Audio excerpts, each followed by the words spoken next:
Okay, so a great way to follow up is to play a game all about the Battle of Yorktown. So, there's 2 different versions you can play, and this is how you play.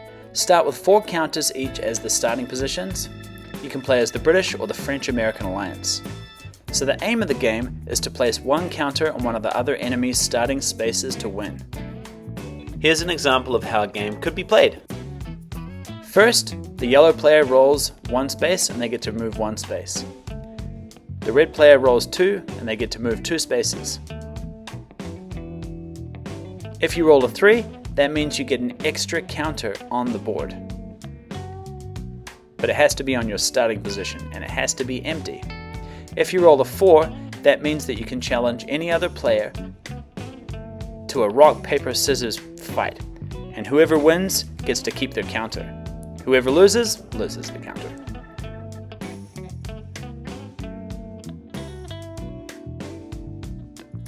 Next, the yellow player rolls a 1, so they get to move 1 space. Red player rolls 2, move 2 spaces. Yellow player rolls a 5, which means that they have to move their counter back to a port space. And the port spaces are indicated by the pictures that look like ports. Red player rolls a 6, which means they get some choices. They're going to move 2 spaces and try and challenge the yellow player. So, red player wins, they get to keep the counter on the board, which means the yellow player removes their counter from the board.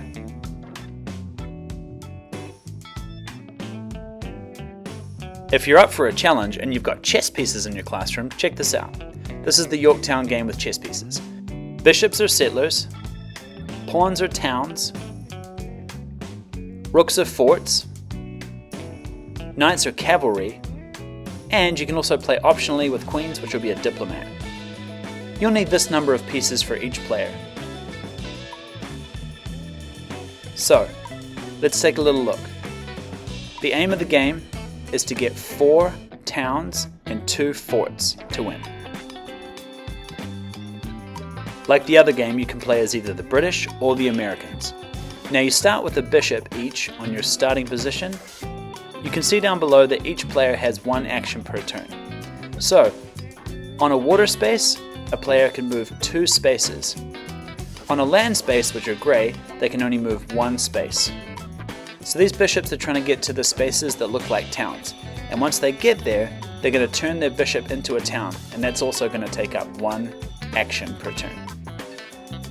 So here you can see the black bishop is going to turn his settler into a town, and the yellow bishop is going to turn his settler into a town. Okay, so the next thing we're going to talk about is fighting. So let's say the black player puts out a settler and the yellow player puts out a cavalry. The cavalry player attacks the settler. Now, it's rock, paper, scissors to see who wins. You can see that the yellow player gets to keep their player on the board. Now the black players decided to add something to the board so they can have a little bit of defense.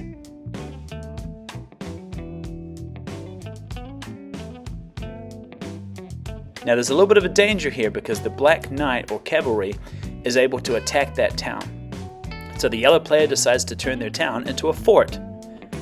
This way they can't be attacked anymore.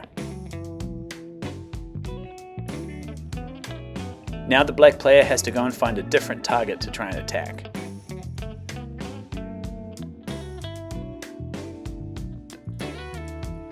Just a reminder in the game, you can't jump over other counters, you have to attack them or go around them. Okay, so now we've got our yellow player and they're about to start their own town as the black player gets close to attacking them. But as you can see, they didn't turn into a fort in time, so now they can attack the town as well. In this case, the yellow town is defeated and it has to take its player off the board. So you can see there's a little bit of back and forth in the game. Now let's talk about optional diplomat play. Let's say the game's been going for a little while and you've got 2 forts for the yellow team and 3 towns, they're pretty close to winning, whereas the black has 4 towns and 1 fort. Now, let's say that each player brings out a diplomat, which is a queen if you're using the pieces. What can they do? Well, they can attack a town, and they have the power to convert it into their own piece or player. So that means you get a free town with your diplomat. They can also attack a knight or cavalry, and they can attack settlers as well. But of course they can't attack forts. You can also check out more videos on YouTube at History Board Games.